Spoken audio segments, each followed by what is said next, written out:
Semoga selalu dalam keadaan sehat, kuat dan bahagia ya. Di sini kita akan membahas apa ini hari ini, ya nanti kita akan lihat ya. Di sini kita jumpa lagi bersama saya Tiur dan di samping saya ada Astri, Ibu Astri ya, Ibu Astri Permatasari dan nggak lupa dong ya. Kita punya narasumber yang hebat luar biasa hari ini ya, yaitu Dr. Iksan Amanda Putra, spesialis penyakit dalam ya. Kalau di dokternya spesialis penyakit dalam, saya ahli dalamnya aja ya. Ahli dalam-dalamnya aja. Nah, saya mau sapa dulu. Saya mau sapa dulu Dr. Iksan. Halo, selamat siang Dr. Iksan. Gimana kabarnya, Dok? Halo, Dok. Assalamualaikum. Suaranya di mana? Oh, belum dibuka.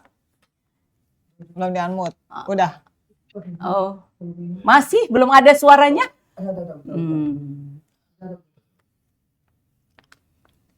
Oke, kita tunggu ya suara dari Dokter Iksan yang ganteng ya. Spesialis belum ketemu penyakit kan? dalam. Belum ketemu, nah ketemunya online ini Oh. Bu Aci ya. Ketemunya secara online masih ya. Ini belum pernah kenalan sih ya sama Dokter Iksan. Kayaknya saya baru kali ini ya. Iya, baru kali ini. Oke, sebelum kita mendengarkan suara dari Dokter Iksan ya, saya mau sapa-sapa dulu ya para mitra Keke yang sudah mantengin acara kita hari ini di live Zoom. Boleh dong di-chat dari kota mana, dari daerah mana ya yang sudah hadir, yang sudah mantengin acara kita hari ini ya. Ada dari Solo ya. Salam sehat luar biasa ya dari Solo, ada dari Siantar. Wah, salam hebat luar biasa. Di satu kampung nih. Di satu kampung. Oh, Horas ya. Horas, habis beras makan gaba. Oh, enggak dong ya. Habis beras tetap makan nasi ya, seperti itu. Oh, ada dari Solo ya, dari Solo hadir juga. Dari Salam Padang. sehat. Ada dari Padang ya. Dari Palembang. Ada dari Palembang ya. Lampung. Ada dari Lampung. Wah, ini daerah Mojokerto. Sumatera paling Iya, banyak ya, daerah. Ada dari Mojokerto. Ya, dari Sragen, WP dari Sragen. Jember. Ada dari Jember. Dari mana lagi nih? Boleh di-chat dong. Belum ada yang dari Indonesia Dari Timur Indonesia kayaknya. Timur belum ada nih. Iya, Nah, saya mau tunggu dari Indonesia Timur, para Biasanya- mitra Keke. biasanya sih Ya. nunggu Oh, dari- ada dari Bandung. Nunggu dari Indonesia Timur sama nunggu dari luar negeri. Iya, Biasa suka iya ada. dari luar negeri. Iya, ada dari Bandung ini Bu Aci ya. Ada dari WP Pangandaran, hadir ya. Ada dari Dari Jambi. Jambi. Ya. Ini siapa lagi ini? Yang udah mantengin acara kita boleh di-chat dong dari seluruh Indonesia ya. Dan terima kasih buat para mitra Keke Jogja, yang sudah katanya. Oh, yang Jogja sudah pakai mengikuti acara kita hari ini ya, dan meluangkan waktunya juga untuk mengikuti acara hari ini karena acara hari ini luar biasa ya. Di sini juga para mitra Keke bisa konsultasi gratis, benar nggak Mbak Aci? Iya. Nah, konsultasi gratis hari ini. Nah, mungkin suara Dokter Iksan udah ada kali ya. Coba kita sapa lagi. Halo, Halo, Dok. selamat siang, Dokter Dok. Iksan. Assalamualaikum. Gimana kabarnya, Dokter Iksan? Dengar suaranya? Oh, sudah kedengaran udah. suaranya Kak ya. Tiur, jangan lupa nih kita nih share. Oh iya, Minta oke teman-teman. saya minta saya sapa dulu ya Bu Aci ya, Dokter Iksannya. Halo Dokter Iksan, gimana kabarnya hari ini? Halo, alhamdulillah kabar baik. Oh, Kayak menghilang. kayaknya jaringannya agak sedikit trouble ya. Gimana kabarnya Dok? Suaranya masih kurang jelas, agak keputus-putus tadi. Putus-putus ya suaranya? Cek, alhamdulillah kabar baik. Oh, udah. Udah, oh tes udah? Udah? Oh. Tes sudah belum? Tes. Oh udah. Udah. Kalau di sini ada tes, di sana nanti ada kopinya ya. Jelas suaranya? Kedengeran Oke. suara kita ya, Dok ya? Kedengaran Ya, suara kita Dok? Ya, kedengaran Bu. Oh kedengaran. Gimana kabarnya Dok? Alhamdulillah baik Bu. Oh baik, kita baru hari ini jumpa ya Dok. Kan baru kali ini saya juga ini ya sama Dokter Iksan. Kalau namanya sih saya sudah sering dengar ya, Dokter Iksan ya. Nah hari ini kita akan ya kita akan dengar ya materi yang akan dibawa dari Dr. Iksan. Nah, tema materi yang akan kita bahas hari ini adalah bahaya defisit nutrisi. Nah, para mitra Keke bisa bertanya nanti apa sih bahaya defisit dari nutrisi itu? Bahaya kurang bahaya gizi, kurang gitu ya. gizi ya, atau stunting biasanya bisa Kalau disebut juga anak-anak kalau stunting. anak-anak bisa disebut stunting ya. Tapi kalau orang Kalau saya dewasa- defisitnya apa? Duit ya. Defisitnya duit. Nah, oke, kayaknya sudah banyak nih yang mantengin acara kita hari Sudah ini. 67 Dan ya. saya mau nunggu juga, ini kan baru 67 Iya. orang. Saya mau nunggu para mitra Keke bisa share dong linknya ke para Share-share teman-temannya lagi di ya, medsos yang supaya lain banyak gitu yang hadir ya, di Mbak WA Bu kontaknya Aci ya. dan sebagainya. Bisa sampai kalau sampai berapa? Kita pengen- Sampai 100. 100 lebih, ratusan lebih ya. Sampai 100 lebih ya. Kalau udah sampai 100 lebih, saya nanti akan berikan satu lagu. Ayo buruan Bercanda sampai ya. 100. Ayo. Nah, ini udah 70 ya. Udah 70 ya. Oke, sebelum kita masuk kepada pembahasan materi kita hari ini akan dibawakan oleh Dr. Iksan ya. Mana nih? Udah sampai 100 belum? Turun lagi dia. Kita tunggu ya, karena ini acaranya luar biasa ya Mbak Aci ya. Jadi di sini kita bisa bertanya sebanyak mungkin tentang masalah penyakit. Apalagi di sini ada penyakit dalam. Oh enggak sih ya. Ada dalam-dalamnya enggak? Oke, nggak pakai lama-lama ya. Kita langsung panggilkan Dr. Iksan. Halo Dok, silakan. Ya, Assalamualaikum. Bisa kedengeran kok. Oke, Ya, kedengaran suaranya? kedengaran. Sudah, Dok, kedengeran. Oke.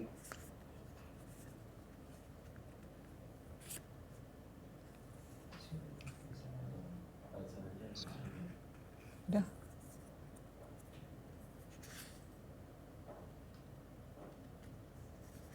Cek, cek. Wah, udah jelas banget ya, Dok.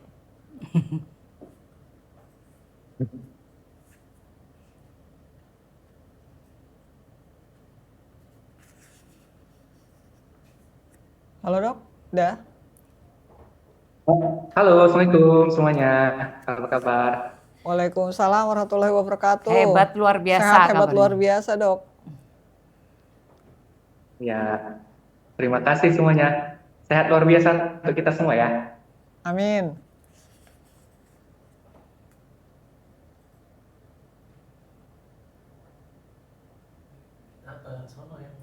Kenapa? Oke. Materinya dari dokter atau dari Ibu Astri? Materi yang mau di-share dari dokter sendiri yang screen share atau kami, Dok? Silakan dari Ibu, Bu. Oh, maaf. Pak Ivan minta tolong di-share. Nah, Oke, ini dia.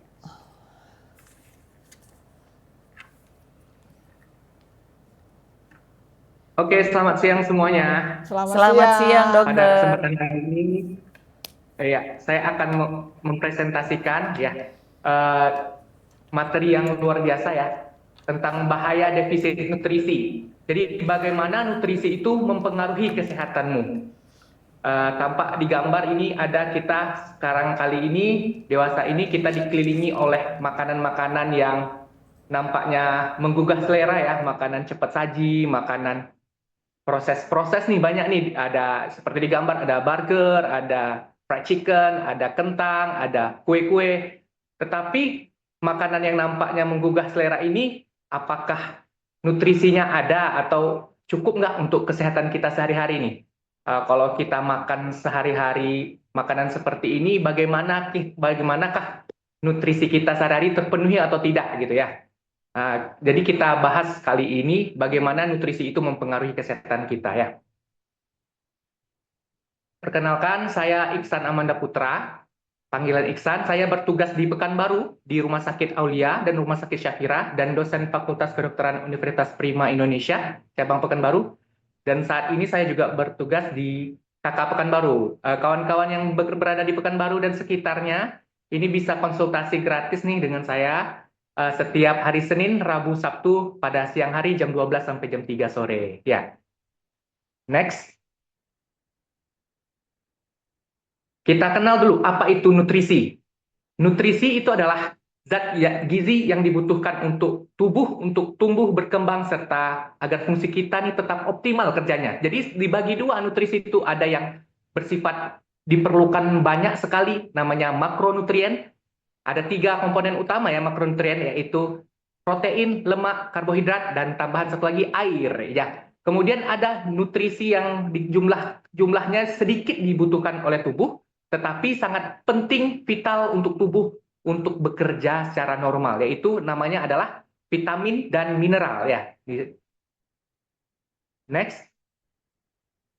Untuk makronutrien itu sendiri terdiri dari ada namanya karbohidrat, ada protein, dan ada lemak. Karbohidrat yang dikenal sebagai sumber energi utama kita, kemudian protein yang dikenal sebagai batu bata untuk membentuk sel-sel kita, memperbaiki sel-sel, enzim pencernaan tubuh. Lemak digunakan sebagai perlindungan tubuh dan terutama pembentukan hormon dan cadangan tubuh kita. Yang esensial di antara makronutrisi ini ada 2, yaitu protein dan lemak, sedangkan karbo ini bagian dari yang non esensial. Artinya apa? Tubuh tidak harus mendapatkan sebenarnya karbohidrat, tetapi dia bisa, jika kita cukup dari protein dan lemak, itu bisa dibentuk sendiri karbohidrat, sedangkan protein dan lemak beberapanya itu ada yang esensial, artinya tidak bisa dibentuk oleh tubuh sendiri. Jadi harus didapatkan dari luar, protein, lemak. Jadi salah satu contoh karbohidrat yang sehari-hari kita konsumsikan misalnya nasi, kentang, sumber-sumber ubi ya itu ya, dan berbagai gula dan tepung itu termasuk dari karbohidrat, dan sayur-sayuran termasuk karbohidrat. Itu sebenarnya tidak wajib kita dapatkan karena dia sebenarnya bisa didapatkan dari nutrisi yang lain ya, dibentuk oleh tubuh sendiri. Next. Jadi jika kita ada kekurangan dari karbohidrat, pertama ya, makronutrisi pertama, itu biasanya kita pada awalnya tubuh seperti lemah letih ya, atau agak sedikit pusing, terutama bagi yang belum terbiasa. Tetapi jika sudah jangka panjang, tubuh barulah nanti cadangan karbohidrat kita habis, kemudian cadangan dari otot kita namanya glikogen, dan di hati itu habis, barulah terbentuk cadangan kita untuk digunakan namanya lemak ya. Barulah nanti terbentuk nanti yang nama bahan bakar baru namanya keton. Tetapi kalau tubuh sudah biasa dengan keton pada saat kita puasa, itu biasanya lebih adaptif tubuh kita dan tidak mudah lapar lagi. Tetapi jika kita kebanyakan karbohidrat saat makan, itu seringkali saat kita, terutama saat sarapan, itu membuat kita menjadi perutnya begah, kurang produktif, cepat untuk naik berat badan, dan yang paling penting itu sering terasa lapar kembali. Seringkali juga nutrisi-nutrisi yang ada di sekitar kita tuh kurang seimbang dan mudah mengantuk, terutama kalau kita kebanyakan makan ya.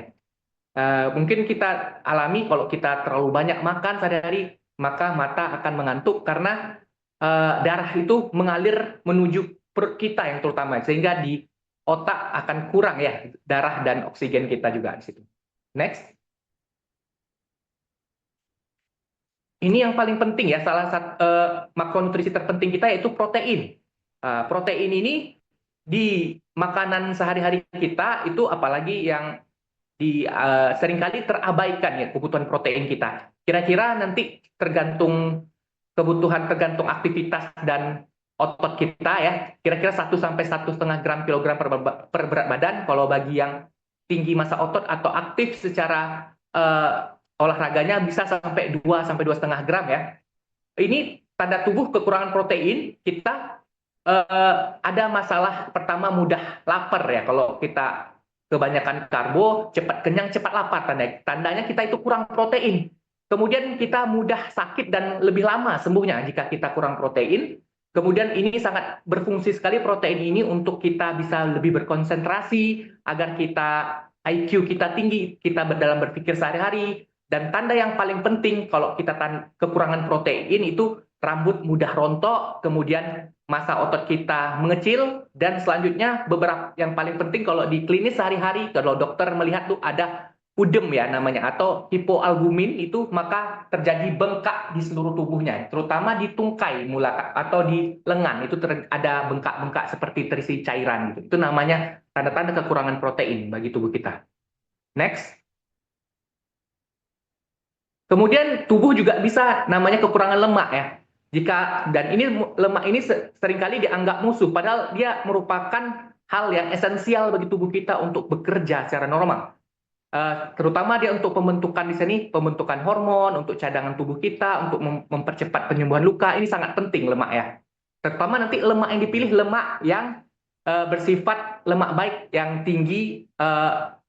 Di situ bukan lemak trans ya, lemak yang sumber-sumber yang baik seperti dari pokat, minyak zaitun seperti itu ya. Itu sangat dibutuhkan dari minyak ikan atau dari protein hewani, itu kebanyakan lemak sehat ya, itu sangat dibutuhkan oleh tubuh. Jika kekurangan, kita mudah kurus, kita akan jadi kurus, mata otot juga akan menurun, mudah kedinginan, gangguan siklus daripada mens bisa terjadi, dan luka akan menjadi lama sembuh. Dan ini sangat berisiko jika kita kekurangan lemak, kekurangan vitamin. Terutama vitamin yang larut lemak, ada vitamin AD namanya, ADEK. Next. Kemudian ada namanya mikronutrien, dan ini sangat penting untuk kita konsumsikan sehari-hari. Dia jumlahnya kecil, tapi sangat banyak fungsinya. Jika kekurangan, maka akan mengganggu fungsi tubuh kita. Namanya itu adalah vitamin dan mineral. Itu ada gambar seperti gambar di atas, itu ada gambar A, B, C, D ya. B1 mulai dari, kalau vitamin B mulai dari B1, B2, B3, ada B5, B6, B7 sampai B12. Itu kemudian ada vitamin E dan vitamin K. Kemudian mineral misalnya kromium, zinc, magnesium, kalsium, natrium, itu ya, seng, Fe atau zat besi itu sangat dibutuhkan dalam jumlah kecil tapi penting untuk perannya bagi tubuh. Next. Ini ciri-ciri umum bagaimana jika tubuh kita itu kurang vitamin. Pertama, tubuh itu seperti dari kesehatan kulit, nampak kita ya, kulitnya lebih cenderung kering dan bersisik. Itu terutama jika kita kekurangan namanya vitamin A, vitamin B3, vitamin E, dan omega 3, yaitu bagian dari lemak baik ya, omega 3 itu kekurangan. Kemudian jika kita kurang vitamin selanjutnya, tanda-tandanya bibir mudah pecah-pecah dan adanya sariawan. Kemudian kita mudah lemah letih, kram otot, dan beberapa vitamin juga menyebabkan penglihatan kabur, terutama vitamin A. Jadi kita intinya untuk mencegah kekurangan vitamin, kita haruslah mengkonsumsi makanan yang bergizi seimbang.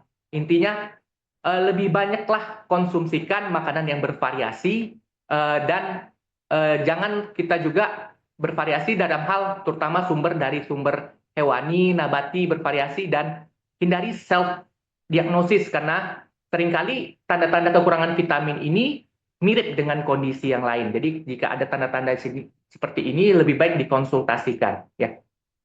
Next. Ini tanda-tanda beberapa kekurangan mineral ya. Jadi mineral ini sangat penting untuk kita bisa agar kita berkonsentrasi, keseimbangan tubuh kita, agar kita menjadi fokus, agar tidak menjadi lelah, detak jantung teratur. Jika kurang dari mineral akan menyebabkan kita mudah kembung, mual, kehilangan nafsu makan yang kurang, ataupun brain fog. Jadi kita mudah lupa sesaat seperti pikiran kita berawan seperti itu ya. Ini tanda-tanda jika kita kekurangan mineral. Next. Dan vitamin itu juga banyak yang berfungsi, vitamin mineral itu untuk daya tahan tubuh. Yang berfungsi daya tahan tubuh agar kita tidak mudah terkena berbagai penyakit, terutama vitamin-vitamin yang berkenaan dengan itu adalah vitamin A, vitamin E, vitamin C, zinc, dan berbagai vitamin folat, selenium, Fe, B6 itu sangat penting untuk meningkatkan daya tahan tubuh kita. Dilihat itu sumber-sumber vitaminnya bisa dilihat berbagai sayuran, berbagai buah ya, makanan hewani, kacang-kacangan, biji-bijian itu sangat penting bervariasi untuk dapatkan kelengkapan nutrisi ini ya. Next. Kemudian ada lagi makanan-makanan di sehari-hari kita yang kaya akan enzim pencernaan. Enzim pencernaan itu adalah fungsinya untuk membantu proses pencernaan makanan kita biar bisa lebih cepat untuk diserap ya. Misalnya makanan kayak enzim itu juga banyak terdapat pada berbagai buah-buahan yang ada di gambar. Seperti nanas, pepaya, mangga, itu dia mempercepat pencernaan kita dan mencegah terjadinya bisa jadi suatu makanan itu tinggi nutrisi, tapi jika kita kekurangan enzim pencernaan, sehingga tubuh itu sulit menyerapnya dan menyebabkan berbagai gejala-gejala seperti sering kembung, nafsu makan menurun, sering sendawa, turun berat badan, muntah-muntah, dan sering kayak seperti masuk angin seperti itu. Next. Kemudian nutrisi yang penting juga ada namanya antioksidan. Antioksidan itu berguna untuk menangkal berbagai zat-zat asing yang mungkin merusak tubuh, namanya radikal bebas ya.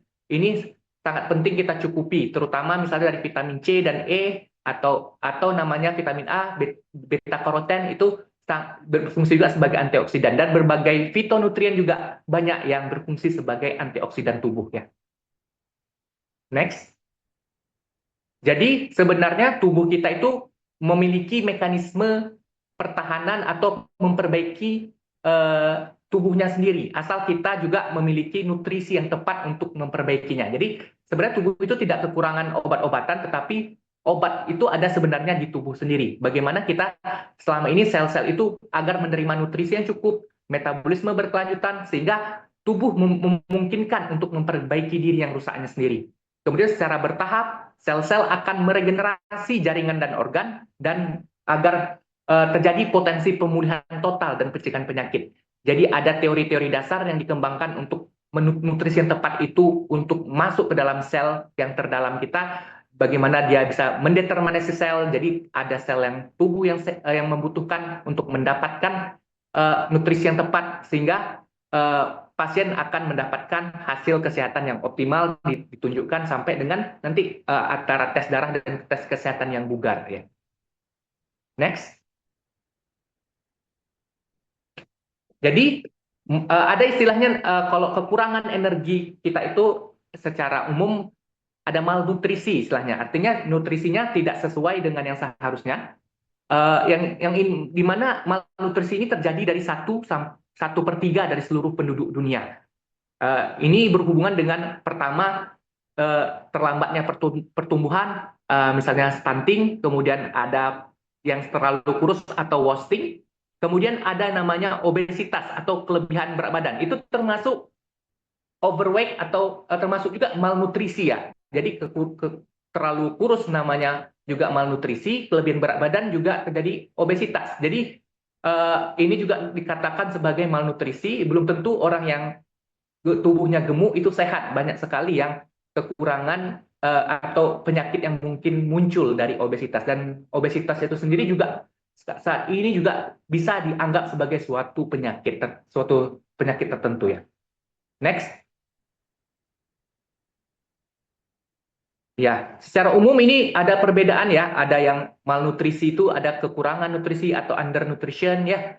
Ditandai biasanya otot-ototnya kecil, pipinya cekung, mata cekung, kekurangan massa lemak dan otot ya. Perutnya bisa bengkak seperti itu. Ini tanda-tanda kekurangan protein itu ya. Kalau kelebihan biasanya berhubungan dengan lemaknya ada di mana-mana ini ya.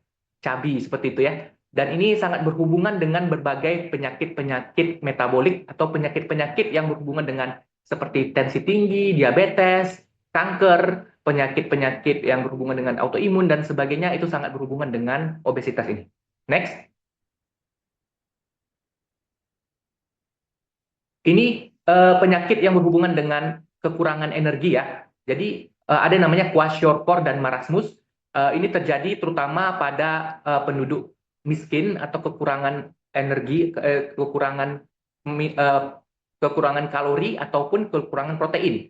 Kalau kwashiorkor itu dia kekurangan protein ya. Jadi mungkin tubuhnya nampaknya malah agak gendut ya itu. Dari anak-anak terutama di usia 1 sampai 5 tahun bisa terjadi retardasi mental, ditandai dengan juga ada kekurangan sedikit body weight, tetapi perutnya memuncit. Sedangkan marasmus itu kekurangan secara umum jumlah kalori intake-nya. Nah, jadi ini sangat menyebabkan retardasi pertumbuhan yang sangat berat. Seperti gambar di sini, ada gambarnya. Next. Ada gambar kwashiorkor ini pada anak-anak ya yang perutnya membuncit, dan ada nanti juga marasmus, nampak tulang-tulangnya itu ya, tanda kekurangan kalori yang berat pada pasien. Next. Kemudian kita bahas ini kekurangan energi dari makronutrisi ya. Sekarang yang mikro. Mikronutrisi ini terdiri dari berbagai vitamin dan mineral. Tadi kan pertama kita bahas ini vitamin A ya. Vitamin A ini sangat penting untuk mata kita, untuk pembentukan sel darah kita, dan untuk fungsi untuk meningkatkan daya tahan tubuh ya. Ini sumber-sumber vitamin A kita bisa lihat berbagai buah-buahan, sayur-sayuran, daging ya, telur dan produk-produk lainnya ini tampak pada gambar. Next. Jika kita kekurangan vitamin A, kita bisa namanya xerophthalmia ya. Ini kelainan mata yang terjadi seperti ini. Ada kekurangan vitamin A yang berat, bisa juga corneal sclerosis atau keratomalacia namanya. Jadi bisa juga disebut nanti sering disebut dengan buta senja ya, atau kurang bisa melihat pada malam hari. Itu tanda-tanda salah satu pada pasien yang defisiensi vitamin A ya. Next, defisiensi vitamin A itu juga mempengaruhi ke kulit ya. Jadi kulitnya jadi kayak kasar bersisik seperti itu, banyak seperti bintil-bintil seperti dan kering ya, dan banyak bersisik, namanya follicular hyperkeratosis. Ini salah satu tanda defisiensi vitamin A, kekurangan vitamin A. Next. Kemudian defisiensi vitamin B ditandai dengan pertama penyakit beri-beri ya. Beri-beri ini ada tipe yang kering, ada yang tipe yang basah. Dia seperti beri-beri yang itu jadi kekurangan seperti neuropati, tubuh seperti lemah letih, seperti kebas kesemutan dan kelemahan otot. Kalau yang basah itu adanya udem atau bengkak di kaki ya, seperti dan adanya juga bengkak di seluruh tubuh dan gagal jantung. Itu namanya wet beri-beri. Ini gambaran penyakit beri-beri. Yang di kiri itu dry, yang kanan yang wet atau yang basah, tipe basah. Jadi bengkak dan lemah otot itu tanda-tanda beri-beri. Next. Kemudian defisiensi vitamin B2 atau riboflavin itu mengenai tandanya lidahnya seperti kemerahan seperti itu dan ada luka di tepi bibir, itu riboflavin defisiensi. Next. Defisiensi vitamin B3 seperti kulit kering seperti pada gambar ini anak dan pecah-pecah. Next, namanya pellagra dermatitis. Vitamin B6, jika kekurangan vitamin B6, kita akan mengalami seperti tidak bertenaga, ruam kulit, imun melemah, bibir pecah-pecah, kesemutan, mood berubah, dan glossitis atau seperti pecah juga di tepi bibir. Next, kekurangan vitamin B12, kita akan sering juga mengalami berhubungan dengan lemah, kulit kekuningan, mudah hilang ingatan, mudah cemas dan depresi, kesemutan ya, lidahnya licin, buram atau pandangan ganda, dan goyah dan pusing bisa terjadi. Next.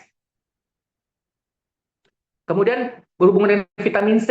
Jika kita kekurangan vitamin C, itu seringkali berhubungan dengan gusi ya, kesehatan gusi dan kulit kita. Mudah sariawan, gusi mudah berdarah, mudah memar, luka lama sembuh, dan bisa terjadi anemia. Dan berhubungan juga dengan daya tahan tubuh kita, mudah terkena misalnya flu, mudah terkena sakit ya. Vitamin C ini banyak terdapat pada buah-buahan dan sayur-sayuran seperti yang ada pada gambar di sebelah kanan, contohnya jambu, kiwi, pepaya, dan nanas. Next. Kemudian kita vitamin D. Vitamin D itu ini fakta yang menarik ya, bahwa salah satu sumber vitamin D itu kan ada di matahari ya. Dan Indonesia ini merupakan salah satu negara yang kaya akan matahari, tetapi hampir 91% orang Indonesia kekurangan vitamin D. Dan itu bervariasi ya, tergantung penelitiannya, ada mulai dari 35,1% dan sampai 91% dari berbagai kelompok umur itu terkena hipovitamin D atau kekurangan vitamin D. Terutama ini sangat tinggi nih pada ibu hamil ya. Kemudian pada yang selanjutnya yang tinggi pada lansia. Kemudian yang tinggi lagi pada anak-anak, wanita usia subur, dan bayi baru lahir. Hampir semuanya mengalami hipovitamin D. Pada bayi baru lahir, angkanya ini mencapai bahkan 90%. Next. Jadi, Sumber vitamin D itu bukan cuma dari matahari aja. Sebenarnya kalau kita terpapar matahari yang cukup 10 sampai 15 menit dengan paparan kulit yang cukup, itu sebenarnya sudah cukup kalau kita terpapar. Dan bukan cuma dari situ saja, juga bisa dari ikan salmon, ikan sarden, minyak hati, jamur kuning, itu bisa menjadi sumber vitamin D kita. Dan manfaat vitamin D ini sebenarnya sangat banyak untuk tubuh kita. Seperti pertama, vitamin yang untuk mencegah berbagai kanker, misalnya kanker usus besar, kanker prostat, kanker payudara, kemudian menurunkan risiko DM tipe 2, terhindar dari berbagai penyakit autoimun, dan mengurangi risiko depresi, perkembangan otak, dan fungsi otak. Jadi, salah satu vitamin yang vital dan termasuk untuk daya tahan tubuh juga. Next. Jadi kalau kita kekurangan vitamin D, itu dan ini sangat sering ya kasusnya sebenarnya, ada mudah lelah, mudah tersinggung, moody, sulit tidur, mudah terkena penyakit infeksi, mudah tulangnya rapuh, sulit sembuh dari penyakit, kemudian bisa tekanan darah tinggi, dari otak bisa menjadi kekurangan depresi ya, dari nafas bisa mudah terjadi asma, lebih mudah rentan terkena diabetes, sampai terjadinya osteoporosis dan muscle kram otot ya. Next. Ini berbagai gambaran banyak penyebab defisiensi vitamin D ya, dan mulai dari terpapar matahari yang kurang dan berbagai medikasi atau malabsorpsi juga menyebabkan tubuh kekurangan vitamin D, ataupun keluarannya lebih banyak, misalnya pada infeksi, penyakit-penyakit autoimun atau penyakit-penyakit paru, menyebabkan vitamin D ini makin banyak terjadi ya. Dan vitamin D ini hampir mempengaruhi seluruh tubuh ya. Next. Kemudian kita lanjut ke vitamin K. Jika kekurangan vitamin K, ini manifestasinya adalah perdarahan di berbagai organ, mulai dari pada mudah ruam-ruam di tubuh, nampak pada gambar itu mudah terbentur sedikit ya, ruam-ruam, ada bercak-bercak darah, bisa perdarahan dari lambung atau hematitis melena, BAB hitam ya, tanda-tanda juga mudah berdarah seperti ini. Ini tanda-tanda kekurangan vitamin K. Next. Ini sumber vitamin K terbaik, ada vitamin K1 dan vitamin K2, dan vitamin K ini tidak banyak sumbernya ya, tapi ini sangat penting juga untuk kita. Misalnya dari sayur-sayuran seperti kale, bayam, lobak, brokoli. Vitamin K2 ini lebih banyak pada salah satunya yang fermentasi seperti natto, keju, kemudian juga ada pada kuning telur dan dada. Vitamin K. Next.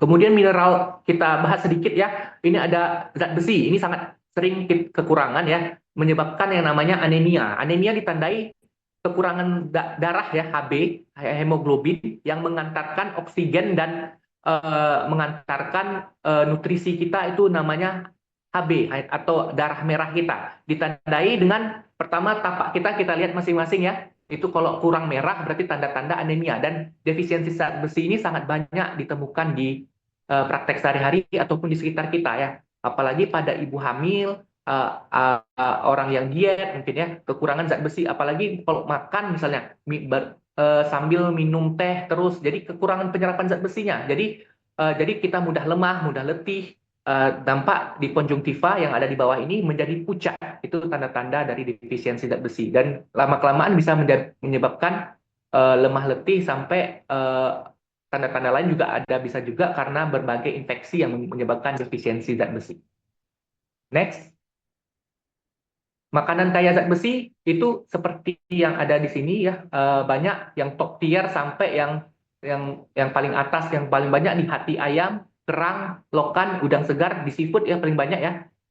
Di hewani paling banyak itu zat besi, mulai dari ikan, hati, telur, bebek, hati ayam dan hati sapi itu top tier ya.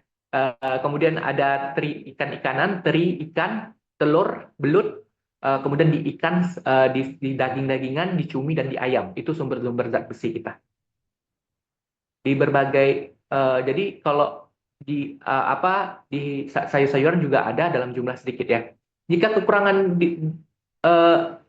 kemudian kita lanjut kekurangan zinc ini, maka akan menyebabkan berbagai lesi di kulit, kekurangan imun juga, kemudian mudah diare, pertumbuhan terganggu, dan berbagai dermatitis yang ada di sekitar anal ataupun perioral seperti yang ada di gambar ini akibat kekurangan zinc ya dan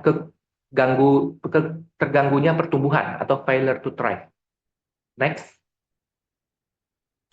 Ini dari slide di atas kita mungkin ada yang beberapa yang bisa diambil ya kalau kita tanda-tanda tubuh kita kekurangan nutrisi itu tandanya antara lain kalau kita selalu merasa dingin bisa jadi itu tanda-tanda kita kekurangan zat besi. Jika kelelahan terus-menerus bisa jadi ada tanda-tanda vitamin D ataupun penyebab lain bisa juga ya misalnya anemia ataupun kekurangan zat besi ataupun tanda kita misalnya diabetes ya. Kalau ngidam gula bisa jadi kekurangan magnesium ya. Kalau sulit fokus bisa jadi ini tanda-tanda kekurangan omega 3, rambut-rambut rontok kekurangan zat besi ataupun kekurangan protein ya. Kulit kering tanda kekurangan lemak sehat, kekurangan vitamin A, vitamin C, vitamin E. Kuku rapuh bisa jadi kekurangan biotin, vitamin B7 ya. Sering sakit kepala bisa jadi kekurangan dehidrasi, kurang cairan. Next.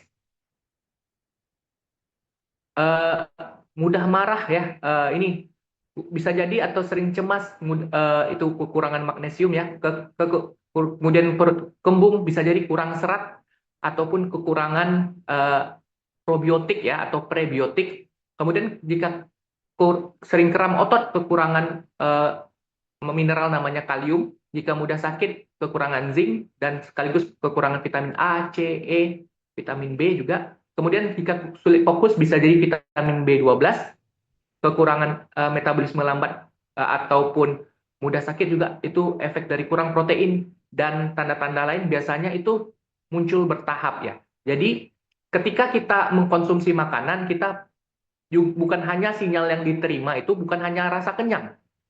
Perhatikan juga nutrisi dari setiap apa yang kita makan dan imbangi juga dengan suplementasi yang cukup ya. Apalagi pada akhir-akhir ini itu suplemen makanan-makanan kita itu dari zat tanah, dari hewani itu juga secara umum dari dulu sampai sekarang kualitasnya dari jumlahnya per miligramnya itu makin kecil karena kekurangan nutrisi dari tanah ataupun di hewani itu sendiri. Jadi apalagi berhubungan dengan sini adalah yang mikronutrien. Jadi perlu sekali di sini adalah nutrisi terutama mikronutrien yang sangat tepat. Kalau makronutrisi terutama protein yang cukup ya dan lemak baik yang cukup. Next. Ini vitamin-vitamin. Jadi setiap makan kita perhatikanlah vitamin-vitamin ini, mineral-mineral ini ya. Mulai dari A, B, C, D, E, K, dan vitamin B itu macam-macam lagi ya. Mulai dari B1, B2, B3, B6, B7, B12.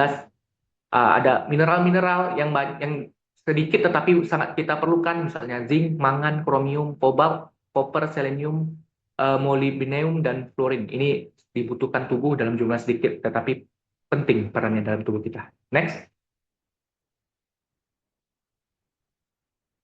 Jadi bagaimanapun kita itu penting untuk menjaga apa yang kita makan dan bagaimana kualitasnya. Jadi karena mencegah itu lebih baik daripada mengobati dan nikmat sehat itu berharga dan banyak manusia yang tertipu dengan dua nikmat yaitu nikmat sehat dan waktu senggang. Jadi kita manfaatkan sehat itu sebaik-baiknya dan kita pelihara sebaik-baiknya ya.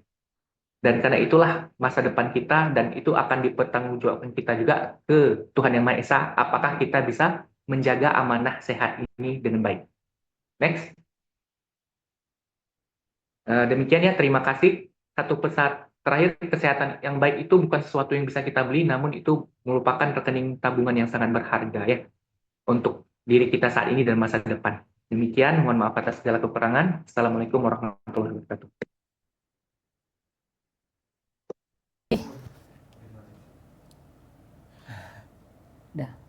Oke, terima kasih buat Dokter Iksan ya, buat materinya yang hebat luar biasa ya, lengkap ya, panjang lengkap ya, jadi luar biasa nih ya, dan kita juga banyak belajar ya, masalah kenapa kita bahayanya kekurangan nutrisi bagi tubuh kita ya, seperti itu, apalagi bahaya kekurangan duit, kurang duit ya. Nah, ini kita langsung masuk aja ke sesi pertanyaan ya. Dok ya, karena udah langsung ada nih yang bertanya. Dokternya lagi menjelaskan ininya, materinya, pertanyaannya sudah langsung ada ya. Ini kita langsung lihat ya, pertanyaan pertama ada dari Bapak Eko Sugito. Ya, ini mungkin pertanyaannya buat Bu Aci kali ya, karena ini mengenai masalah produk ya. Apakah ada kandungan likopen pada Fitsol CN atau CE? Gimana Bu Aci? Kalau Pak Eko untuk yang biasanya kalau likopen kan biasanya ada pada tomat gitu ya. Kalau misalnya kita lihat di sini dari komposisinya yang ada tomatnya itu adalah CN. Ini kita lihat di sini ya, ada Lycopersicum esculentum fructus powder atau tomato powder seperti itu. Jadi adanya di CN. Adanya di CN ya. Oke. Nah, pertanyaan yang berikutnya ada dari Ibu Elmi Rohmawati Mojokerto. Ya, ini buat dokter nih. Ya. Dokter izin bertanya, untuk autoimun kan biasanya mendapatkan obat untuk menekan aktivitas sel imun. Sedangkan nutrisi untuk meningkatkan imun, Bagaimana terapi autoimun khususnya hipertiroid? Ya, memang autoimun itu merupakan salah satu penyakit yang kelebihan imun yang salah serang ya ke tubuh kita sendiri, termasuk di sini hipertiroid. Hipertiroid itu spesifik dia imun kita menyerang ke tiroid sehingga menghasilkan hormonnya berlebih di tiroidnya itu ya. Memang kalau untuk hipertiroid kalau secara medis itu dia disembuhkan memang dengan obat-obatan khusus tiroid yang diberikan selama 1 sampai 1,5 tahun biasanya diberikan PTU atau thiamazole ya untuk membantu menekan imun yang spesifik. Tetapi seperti suplementasi itu bisa juga membantu untuk menyeimbangkan daripada tiroidnya. Asalkan kalau pada orang-orang autoimun itu nutrisi yang spesifik untuk imun yang harus kita jaga untuk jangan berlebihan konsumsinya. Misal seperti ada beberapa suplemen yang meningkatkan imun khusus, misal dried mulberry, blueberry seperti itu yang memang spesifik ke imun bisa mungkin memperparah autoimunnya. Tetapi selain hipertiroid ini kompleks ya dia.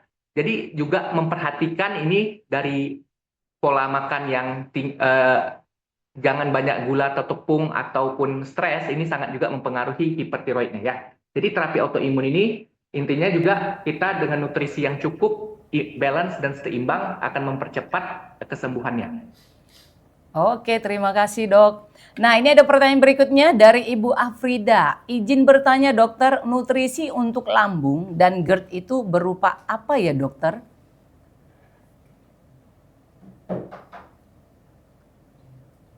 Iya.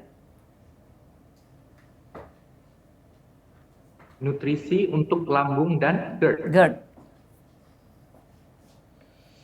Ya, sebenarnya kalau untuk lambung dan GERD itu pertama kita nutrisi itu berperan sebagai memang suplementasi ya, membantu penyembuhan peradangan, membantu penyembuhan daripada inflamasi dari dalam tubuh dan percepatan penyembuhan ya.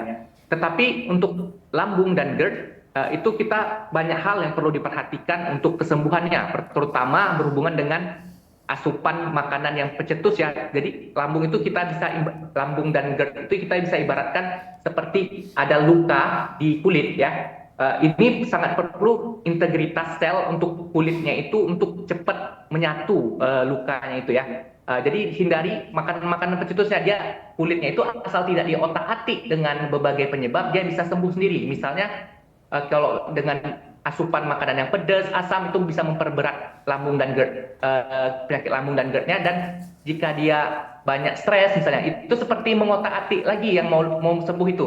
Dan kalau untuk lambung dan GERD ini kita bisa penyembuhan luka secara umum seperti komposisi vitamin C, vitamin zinc itu sebenarnya bagus untuk penyembuhan lambung. Tapi ada kalau C itu sendiri kan ada vitamin C yang bersifat asam. Jadi orang hati-hati juga kadang-kadang yang jika ada lambung konsumsi vitamin C seperti itu. Padahal sebenarnya untuk menyembuhkan luka di dalam itu sangat baik, dan penting juga di sini cukup protein, cukup zinc dan berbagai vitamin mineral-mineral lain yang mikro yang penting untuk penyembuhan luka seperti vitamin K. Next. Oke, nah ini ada pertanyaan berikutnya dari Ibu Elmi Romahwati, Mojokerto lagi nih ya. Untuk penderita jantung lemah disarankan konsumsi nutrisi apa, Dok? Jantung lemah. Jantung lemah tuh maksudnya gimana? Ini untuk penderita jantung lemah disarankan konsumsi nutrisi apa, Dok? Nutrisinya Ya, apa nih? jantung lemah ini, ya kalau untuk jantung lemah itu mungkin definisi awam untuk penyakit penyakit jantung atau CHF ya, katup jantungnya memompa lemah gitu ya, atau pompa atau gagal jantung istilah awamnya, disebut juga dengan lemah. Jadi pompa jantung itu kompleks ya masalahnya, karena paling sering penyebabnya adalah hipertensi, biasanya hipertensi yang lama, biasanya berhubungan dengan serangan jantung sebelumnya ya, yang menyebabkan aliran darah ke jantungnya menurun sehingga jantungnya lemah, ataupun penyakit-penyakit terkait dengan usia tua ataupun usia yang pompa jantung itu yang melemah akibat misalnya katup jantung melemah ataupun adanya penyakit-penyakit infeksi dan sebagainya yang menyebabkan jantungnya melemah ya. Jadi ini untuk jantung itu sendiri yang paling penting kita kalau udah ada kelainan jantung ataupun penyakit jantung sebaiknya mengkonsumsikan pertama yang berhubungan dengan omega 3 ya, yang tinggi lemak baik itu sangat bagus untuk penderita jantung lemah. Kemudian juga yang berhubungan dengan vitamin-vitamin yang intinya diet seimbang ya, protein, dan yang paling penting juga jantung lemah itu biasanya batasi konsumsi cairan kalau udah memang jantungnya lemah sekali ya. Oke, terima kasih, Dok. Nah, ini ada lagi ya, ini mungkin pertanyaan buat Bu Aci ya. Pak David, ini dari Bapak ini Eko ya, Eko Sugito. Pada Fitsol hanya terkandung vitamin D. Mengapa bukan vitamin D3K2? Kalau kita dilihat dari segi struktur dari suplemennya itu ya Bu, biasanya. Kalau untuk D3K2 itu biasanya yang terbaik adalah kita lihat bentuk fisiologisnya. Kalau vitamin D dia bisa berbentuk serbuk. Karena kalau kita Fitsol ini kan bentuknya serbuk ya. Jadi kita lebih mengarah ke arah vitamin D. Kalau misalkan vitamin D3K2 kebanyakan itu dibuat dalam bentuk lipid atau lemak-lemakan. Namun sebenarnya kita mungkin kami harus bertanya kembali ya kepada supplier, karena atau misalnya kadang gini Pak, di dalam aturan beberapa aturan negara nih Bu Tiur ya, vitamin D itu bukan berarti hanya vitamin D. Iya. Kadang-kadang aturan negara itu mewajibkan hanya mencantumkan vitamin D, tidak spesial ke arah vitamin D1, D2, D3 seperti itu. Kayak gitu Pak jawabannya. Gitu. Seperti itu ya. Berarti hanya vitamin D aja yang tertulis ya. Iya. Padahal di dalam kandungan produk itu ada juga yang namanya kandungan vitamin D. Bisa jadi karena D2 atau D3. Nah, kita harus tanya dulu nih ya kalau kayak gitu ya. Karena juga dari sisi struktur atau bentuknya kan kita ini kan serbuk, dan serbuk itu lebih bisa memungkinkan juga untuk vitamin D. Seperti itu. Oke. Gitu. Terima kasih Mbak Bu Aci. Nah, ini ada pertanyaan berikutnya lagi buat dokter nih dari Ibu Yesnita Jambi ya. Dokter mau tanya, kalau kelebihan kalsium gimana? Ya, kelebihan kalsium ya. Pertama, kalau kelebihan kalsium ini sebenarnya tubuh memiliki mekanisme sendiri sehingga dijaga kadar kalsium itu akan tetap diusahakan dalam range normal ya. Sangat sulit sebenarnya kalau tubuh yang tanpa penyakit kelebihan kalsium.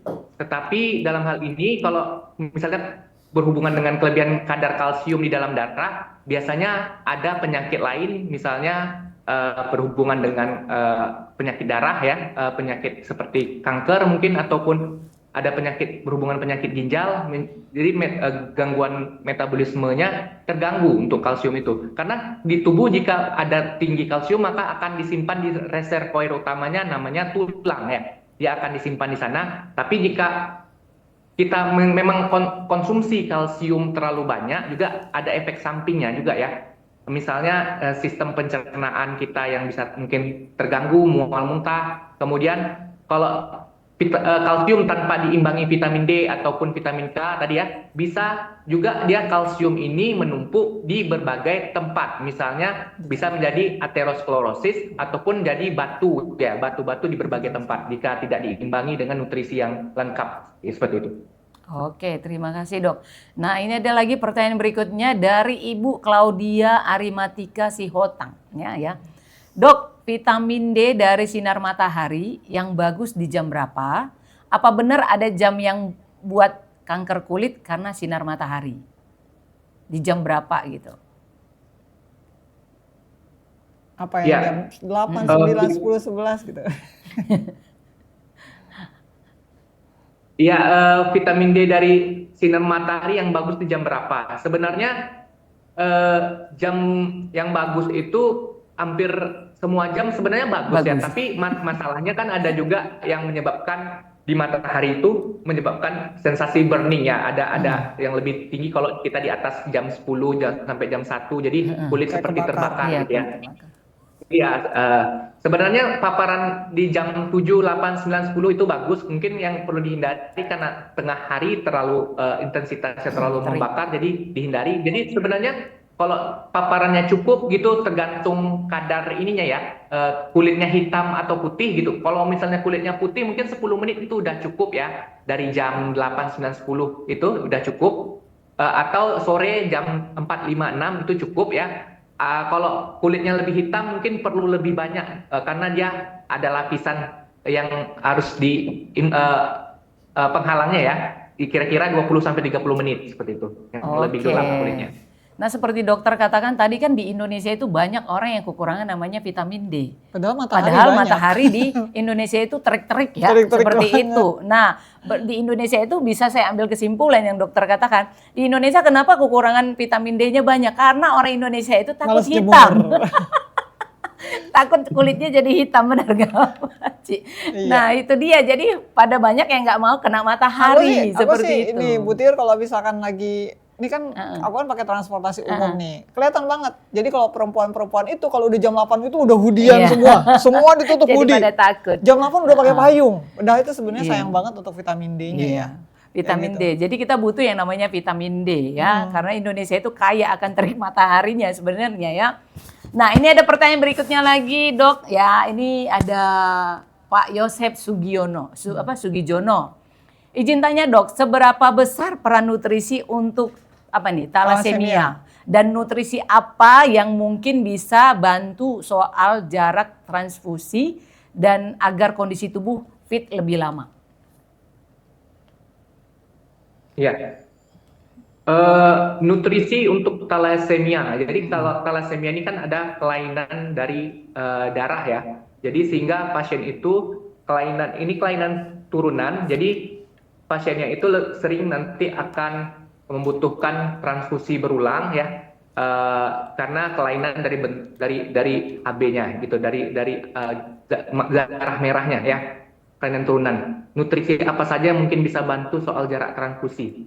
Jadi untuk thalassemia itu perlu sekali kita membutuhkan nutrisi yang bagus untuk langsung ke oksigen tubuh ya. Jadi membutuhkan terpakainya efektif dari ke organ-organ tubuh kita nanti berhubungan dengan oksigen itu seperti nanti ada zat besi, tapi zat besi yang langsung terpakai nanti perannya lebih baik. Kemudian perlu juga ini nanti untuk terapi kelasi besi nanti ya, orang-orang yang berhubungan thalassemia dan transfusi. Jadi itu biasanya disertakan juga ketika transfusi dari dokternya untuk memberikan terapi kelasi besi agar mencegah penumpukan zat besi di sini.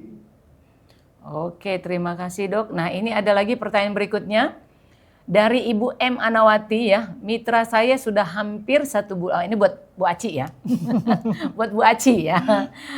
Mitra saya sudah hampir 1 bulan minum Fitsol, tapi masih susah BAB. Bagaimana solusinya? Infonya memang kalau makan sayurnya sedikit, gimana ini?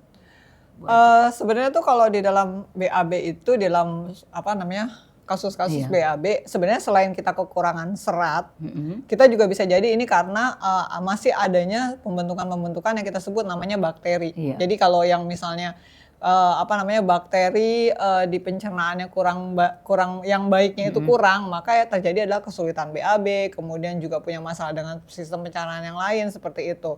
Jadi karena infonya memang kalau makan sayur sedikit, memang sebaiknya ditambahin juga sayurnya gitu loh ya Bu Anawati ya.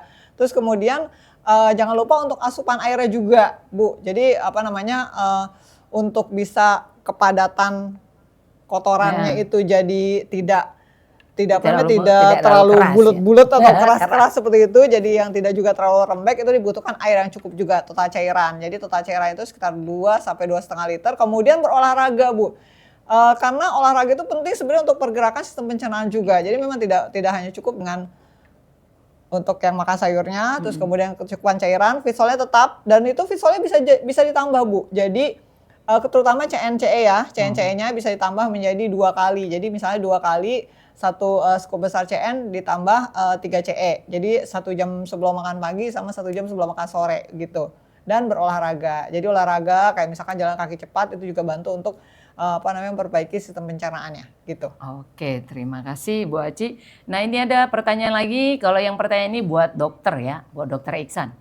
Dok, ini dari Ibu Lindawati Gunawan. Dok, untuk penderita asam urat perlu konsumsi vitamin apa ya? Dan untuk vitamin D dosis berapa perlu plus K2? Perlu plus K2, makasih dok. Gitu.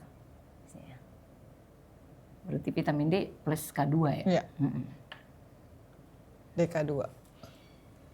Untuk penderita asam urat itu perlu konsumsi vitamin yang membantu menurunkan serangan ya, seperti vitamin B kompleks ataupun vitamin E. Kalau vitamin D, kalau tidak secara spesifik dia untuk asam urat, tetapi untuk metabolisme secara umum yang perlu diperhatikan itu hindari pantangan makanan yang tinggi dan tinggi fruktosa ya. Urin banyak di makanan seperti jeroan, kacang-kacangan ataupun seperti makanan seafood, kerang, udang seperti ya, itu sangat tinggi di urin. Dan gula-gula, termasuk gula, hati-hati pada asam urat ya. Ini termasuk yang banyak tepung-tepungan itu ya, ataupun makanan yang tinggi olahan-olahan itu yang tinggi gula, sangat memicu untuk asam uratnya bangkit.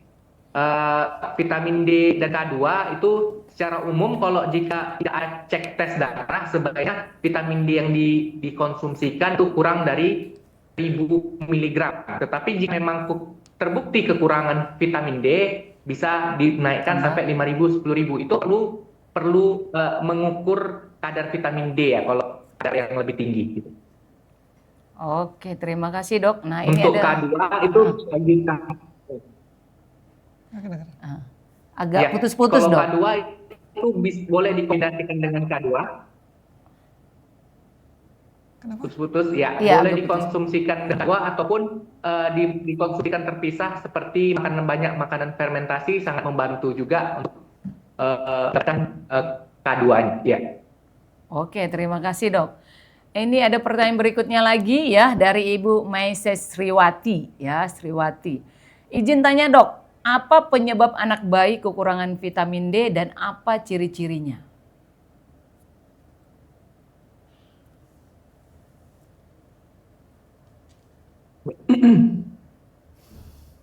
Iya, penyebab anak bayi kekurangan vitamin D, Maises Sriwati ya, salah satunya memang kurang paparan sinar matahari ya dari yang cukup, karena anak itu memang perlu juga cukup vitamin D. Kalau bayi baru lahir sekali berarti dia memang mendapat asupan vitamin D dari ibunya, berarti ibu yang kekurangan vitamin D juga ya. Ciri-ciri spesifiknya sih untuk anak bayi itu tidak spesifik ya, apalagi kalau tidak dicek darah. Ciri-ciri umumnya dia mungkin lebih mudah terkena sakit atau dari kurang lebih sering menangis seperti itu ya kalau anak bayi, kalau ada sering sakit ya. Oke, terima kasih dok. Jadi kalau anaknya sering nangis kurang vitamin D gitu ya dok. Disuruh main, disuruh banyak main. Jangan jangan dalam rumah aja berarti. Disuruh banyak main. Disuruh main gitu. Panas-panas. Kalau saya kurang vitamin D juga nih dok. Vitamin duit gitu. Duit. Nanti mau nanya ini nih. Betul. Udah 100 nih, udah 100. Vitamin duit. Tapi semua orang butuh duit. Pasti. Atau nyanyi kita. Buat selingan. Kayaknya udah pada suasananya masih ngantuk ini ya. Pertanyaannya masih panjang ini. Masih ada 9 di bawah Masih itu banyak ngantri. ini ya. Buat dokternya masih semangat ini ya. Dokter Iksa masih semangat nih. Pertanyaannya masih panjang ini dok. Oke, ini ada pertanyaan berikutnya dari Bapak Wahyu. Ini Ibu ya. Ibu Wahyu Surtiwi ya. Wonosobo. Dok, kalau telapak kaki kerasa panas, pegel sampai pergelangan kaki, apa ciri-ciri orang diabetes? Tapi belum pernah cek HbA1c. Kalau cek gula sewaktu seringnya di atas 220.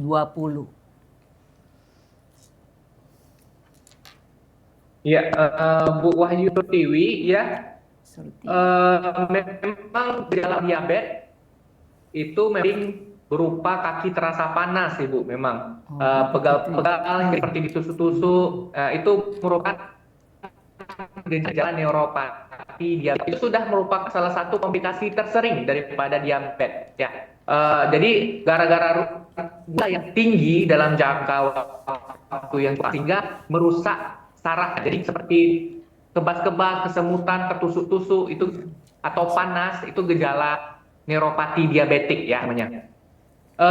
Dari Ibu Wahyu Surtiwi memang ada indikasi ini dari gula darah 220. Itu memang kuat arah diabetes Ibu memang ya Bu Wahyu Surtiwi, tapi untuk membuktikannya memang lebih baik cek lagi HbA1c.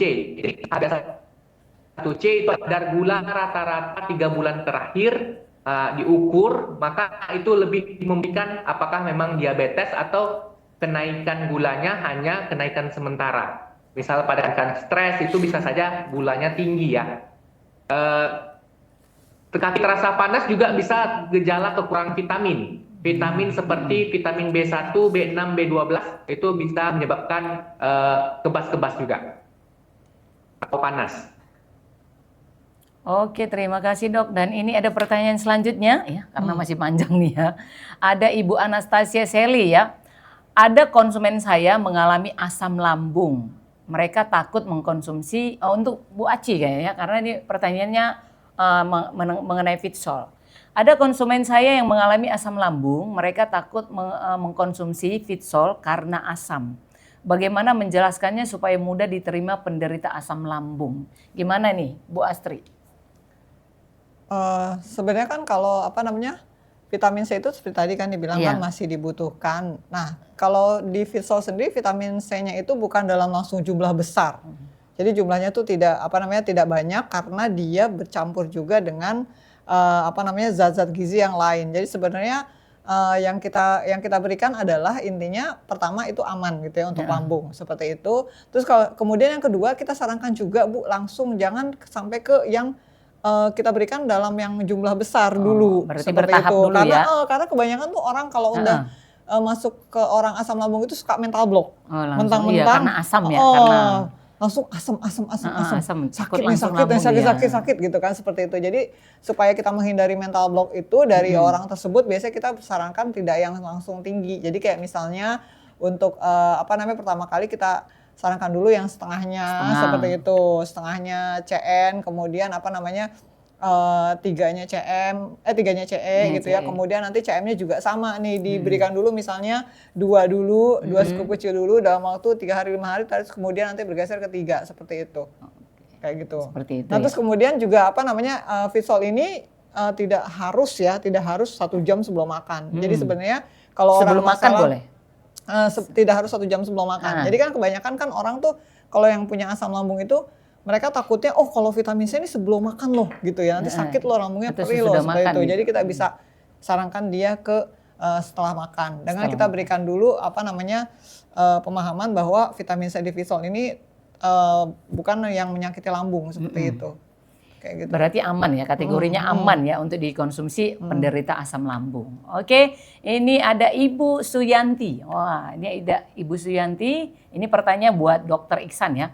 Dokter, apa kita boleh minum pil vitamin D? Ini apa? Minum pil vitamin D terus-menerus? Gitu. Iya, Ibu Sudi, terima kasih banyak. Untuk vitamin D itu untuk suplementasi tanpa cek ya, kalau tanpa cek kadar vitamin D itu masih aman dikonsumsi terus-menerus jika dosis rendah ya. Kurang dari 1000 mg per hari itu masih aman sehari. Tapi kalau lebih dari itu, misalnya 1000, 10.000 itu sebaiknya dilakukan pengecekan berkala karena kelebihan vitamin D bisa menyebabkan efek samping yang juga cukup serius ya jika terus-menerus. Oke, terima kasih dokter. Nah, ini ada lagi Ibu Agustia ya. Agustia izin bertanya, ini buat Bu Aci. Aku lagi. Bu Astri atau Bu Aci, biasa dipanggilnya Bu Aci ya. Izin bertanya Bu Aci, jeda waktu untuk minum kopi atau teh setelah minum Vitsol itu sebaiknya berapa jam agar nutrisi Vitsol tetap berfungsi dalam tubuh kita? Terima kasih Bu Astri. Bu Aci. Sebenarnya kan kelebihan dari Vitsol itu salah satunya adalah dia diserap di lewat mukosa pencernaan kita, kemudian itu bisa berjalan reaksinya 3-15 menit ya. Nah, tapi kan masalahnya di kopi atau teh ini kan ada semacam beberapa zat penghambat kayak misalnya kita di vitat seperti itu dan sebagainya, sejenisnya seperti itu ya. Tanin dan sebagainya gitu. Jadi lebih amannya sih Bu 1 jam aja. Walaupun kalau misalkan kita minum minuman yang berasal dari serbuk kemudian jadi cairan itu rata-rata paling mentok di sekitar usus halus, dia pelan-pelan bisa sampai 45 menit. Saya ambil jarak aman 1 jam aja. Oh gitu. 1 jam ya, 1 jam. Jadi itu. 1 jam jaraknya ya Bu Agustia ya. Oke, ini ada pertanyaan berikutnya. Ya masih banyak nih pertanyaannya ya. Memang harus bertanya sih. Memang harus disarankan di acara ini harus banyak bertanya karena kita punya narasumbernya hebat luar biasa ya dengan Dokter Iksan. Nah, jadi ini ada Ibu Lindawati Gunawan. Kakak saya kena herpes, apakah bisa sembuh jika buat Bu Aci ini ya. Apakah bisa sembuh jika minum Vitsol? Terima kasih. Nanti mungkin Pak Dokter tambahkan ya, karena setahu saya herpes ini kan virus, jadi kita harus punya antivirusnya. Ya, oh iya. Dan, berarti pertanyaan untuk berdua ya, untuk Dokter Iksan sama Bu Aci. Kalau dulu tuh, kalau kita orang awam nyebutnya ada yang namanya cacar ular. Oh, cacar ular. Kebetulan pernah juga tuh dulu kena waktu dulu pernah kena cacar ular dan dokter dia memberikan antivirus. Adalah obatnya seperti itu ya, yang diberikan sampai dia benar-benar pulih gitu ya. Nah, sedangkan kan kalau misalnya setahu saya nih ya, kalau kita kena serangan bakteri atau virus, kita membutuhkan banyak sekali zat gizi tambahan karena untuk bantu regenerasi selnya yang rusak, kemudian meningkatkan sistem imunnya selain tadi dengan obat gitu ya. Jadi ibu tetap untuk konsultasi ke dokter untuk antivirusnya. Kemudian Vitsolnya buat apa? Vitsolnya untuk bantu meningkatkan daya tahan tubuh. Jadi ini butuh yang namanya CN, CECM, kemudian butuh protein untuk regenerasi ya. Jadi misalnya untuk Vitsol CN-nya 2 kali. Jadi 2 kali 1 scoop besar CN sama 3 CE di pagi hari, kemudian di sore harinya sama 1/3 juga. Kemudian CM-nya untuk membantu kan ada tadi mineral di CM itu ada mineral-mineral kayak zinc itu kan bantu untuk meningkatkan daya tahan juga, selenium seperti itu bisa 2 kali 3. Jadi 3 scoop pertamanya itu di jam 4 sore, kemudian 3 scoop berikutnya CM-nya di 1 jam setelah makan malam begitu. Mungkin dokter bisa nambahin buat yang untuk herpes ya Dok ya. Yang virusnya. Iya, untuk herpes itu kan penyakit yang disebabkan oleh virus yang sama dengan cacar air ya, virus varicella zoster. Jadi sebaiknya memang untuk penyembuhannya itu perlu pemberian antivirus yang dari dokter ya. Secara tuntas dalam waktu misalnya dalam seminggu minimal itu dan tuntaskan virusnya agar dan jika ada gejala sisa juga bisa diberikan nanti terapi nyeri ya khusus ke saraf. Jadi kena herpes ini menyerang ke saraf tepi ya, sehingga sering menyebabkan sakit-sakit di bekas herpesnya. Fitsol juga membantu mempercepat penyembuhan ya untuk suplementasi. Berarti butuh dua-dua ya? Iya, karena dari antivirus sifatnya. obat dokter ya, sama Jadi, dari nutrisi. Iya, jadi Fitsol. biasanya kita kalau untuk antivirus dan kalau ada hubungan penyakit dengan virus, bakteri, itu sebaiknya memang tetap harus ke dokter karena harus ada obatan khusus antibiotik atau antiviral gitu. Oke, nih ada pertanyaan selanjutnya. Ya, pertanyaan selanjutnya dari Ibu Yesnita Jambi. Ini buat Bu Aci ya. Mbak Aci, apakah saya harus mengurangi minum CM karena waktu periksa darah bulan September di Kuala Lumpur ya? Kalsium saya normal. Nah, pas di Januari kok jadi kelebihan. Jadi biasanya ini kalsium ini ada hubungan selain dengan tingkat penyerapannya juga berhubungan apakah ada tanda ke arah gangguan tertentu atau enggak. Kayak misalkan gangguan pada pembuluh darah kita atau gangguan pada ginjal seperti itu. Jadi enaknya sih kita tahu dulu semuanya nih hasil cek labnya seperti itu. Nah kemudian kalsium ini juga sebenarnya sangat berpengaruh ketika kita bergerak.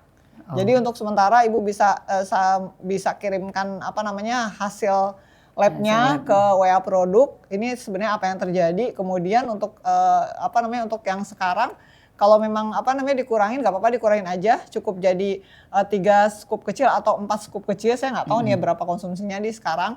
Terus kemudian jangan lupa berolahraga Bu, gitu. Nah ini kayaknya kelanjutan dari Ibu Anawati, Bu Aci. Coba dituruni sudah Bu, disarankan banyak yang susah BAB tadi. Dia sudah konsumsi Fitsol, tapi masih susah jadi boleh BAB. tambahkan sampai 2 Jadi kali. ini sudah disarankan banyak minum sayur sama yang cukup gitu. Boleh tambahkan jadi 2 kali itu sebenarnya. Jadi 2 kali gitu. seperti Jadi itu. kan kalau di Fitsol CN ini kan terutama ada inulin. Inulin itu kan dia membantu untuk memperbaiki kondisi bakteri probiotik kan tambahan seperti itu. Jadi kalau misalkan bakteri baiknya makannya sehat gitu, makannya baik, nah dia akan bekerja dengan baik di sistem pencernaan kita kayak gitu. Sehingga untuk kotoran-kotorannya nanti bisa diusahakan bentuknya ideal lah ya, idealnya sehat. Jangan bicara bentuknya lah ya. Gitu. Bisa lebih mudah lah ya untuk memperlancar BAB-nya seperti itu. Nah, oke, ini pertanyaan berikutnya dari Ibu Elmi Rohmawati Mojokerto. Bu Aci, buat Bu Aci nih. Bu Aci, untuk jantung lemah seperti yang disampaikan Dokter Iksan, apakah bisa dengan Fitsol dan Vitayang Q10 juga omega 3 baik Fitsol ataupun Vitayang gimana? Tadi kan salah satunya Dokter Iksan menyarankan tentang omega 3 DHA ya. Memang DHA itu sangat baik untuk kesehatan jantung dan pembuluh darah, selain juga untuk otak, mata dan sendi dan sebagainya seperti itu. Jadi dan Q10 ini sebenarnya fungsinya adalah untuk memberikan antioksidan yang dia bantu untuk pembakaran ATP, adenosin trifosfat kayak tenaga untuk terutama pada organ tertentu. Misalnya ada jantung, untuk organ jantung, paru, liver, ginjal seperti itu. Jadi silahkan. Nah kalau untuk yang Fitsolnya itu untuk yang CN-nya ya, CNCE-nya omega 3 dulu deh. Karena urutan minum Fitsol itu untuk omega 3 ini Fitsol omega 3, kemudian CNCE, kemudian protein, kemudian baru malamnya CM gitu ya. Jadi untuk Fitsol omega 3-nya itu 2 kali 3 scoop kecil, jadi 3 scoop kecilnya 1 jam sebelum makan pagi, kemudian 3 scoop kecilnya lagi 1 jam sebelum makan malam. Kemudian 10 menit kemudian itu 1 CN, maksudnya 1 scoop besar ya, 1 scoop besar CN ditambah 4 scoop kecil CE. Ya kemudian 10 menit kemudian tambahkan protein. Jadi kan protein. Nggak kekenyangan itu. Nggak kekenyangan. Ya. Nah protein ya. Jedanya cuma 10 menit. 10 gitu. menit. Protein itu 2 scoop besar. Nah kalau misalkan, saya kenyang nih. Nah itu pertanyaan kan cukup bagus ya. Kenyang tuh kalau minum, kenyang. gimana? Nah protein itu bisa digeser di sore hari. Jadi 10 menit setelah omega 3 yang sore hari. Seperti itu ya. Terus kemudian untuk CM-nya, itu CM-nya jadi 2 kali 3. Jadi 3 scoopnya itu di sore hari jam 4 ya. Terus kemudian 3 scoop kecilnya lagi itu 1 jam setelah makan malam atau sekitar 2 jam sebelum tidur gitu. Kalau mau Vitayang omega 3 karena kita ada 2 Vitayang. Ada 2 Vitayang ya. Ada dua omega 3 maksud omega aku. 3, Ada Fitsol ya. omega 3 dan Vita yang omega Vita yang 3. omega 3. Kalau mau Vita yang omega 3 bisa dikonsumsi itu 3 sampai 4 soft gel satu hari. Soft gel ya. Seperti itu. Dan itu kalau Vita yang omega 3 tuh selalu habis makan ya, langsung habis makan. Oke. Q10-nya tadi ya? Iya, Q10. Q10 tadi itu Q10 itu kalau untuk orang normal, Bu Tiur, kita ada Q10 kita itu satu soft gelnya ada 100 mg Q10. Nah itu orang kita sehatnya itu satu. Iya. Tapi kalau udah orang punya masalah dengan gangguan pada jantung itu bisa dua. Oh, jadi satu dua kali kali konsumsi. satu. Enggak, dua kali satu. Oh, dan itu langsung habis makan. Habis makan. Jadi Q10 itu dia bisa bekerja bersama dengan makanan kita, terutama kalau makanan kita adalah lemak sehatnya. Misalnya kita makan ikan, seperti itu. Jadi lebih bagus ya setelah makan yang memang makanan sehat, sejenis ikan, jadi cara kerja Q10-nya juga lebih maksimal ya, seperti itu. Oke, ini pertanyaan selanjutnya. Wah, hebat luar biasa nih para mitra keke ya. Memang harus kita banyak bertanya di sini ya apa yang menjadi masalah ya kan, masalah apalagi masalah kesehatan. Ya Bu Aci ya, jadi harus banyak bertanya di sini ya. Nanti saya juga mau bertanya, saya ada sakit apa? Sakit hati ya? Sakit hati, bukan. Didengerin loh pada tulisan. Saya kan ada 2 luka, luka dalam sama luka luar. Luka dalam diobatin siapa? Dokter Iksan. Gitu. Karena dia spesialis ini ahli dalam kan, penyakit ahli dalam. Kalau luar jangan. Oh gitu, beda ya? Oh beda. Oke nih selanjutnya kita masuk ke pertanyaan berikutnya. Ada dari ini nggak tahu ya Bapak apa Ibu ya, Ganur Ganur A57. Ya. Untuk bakteri baik, apakah ada produk dari Keke? Gimana nih Bu Aci? Ini bakteri baik ada di CN ya. Ya kan kita ada kan di sini ada inulinnya ya. Jadi inulin itu dia sifatnya sebagai makanan. Makanan untuk bakteri baik seperti itu supaya bakteri baik ini sebenarnya wajib dikasih makan yang sehat-sehat ya. Kayak misalkan makanan yang mengandung probiotik, ada bakteri lain di dalamnya, kayak misalnya ada tempe, ada kombucha, kemudian ada sauerkraut tuh yang asam-asam, atau ada natto misalnya, kayak tadi kan udah tuh ada fotonya ya, ada natto seperti itu. Terus kemudian kalau di CN, di CN ini tergantung kebutuhannya tadi. Kalau misalnya orangnya masih yang biasa saja, tidak punya masalah dengan sistem pencernaan, misalnya kita satu scoop besar CN ditambah 3 scoop kecil CE seperti itu. Nah kalau misalkan udah ada masalah bisa dinaikkan jadi 2 kali seperti itu. 2 kali. Gitu. Oke.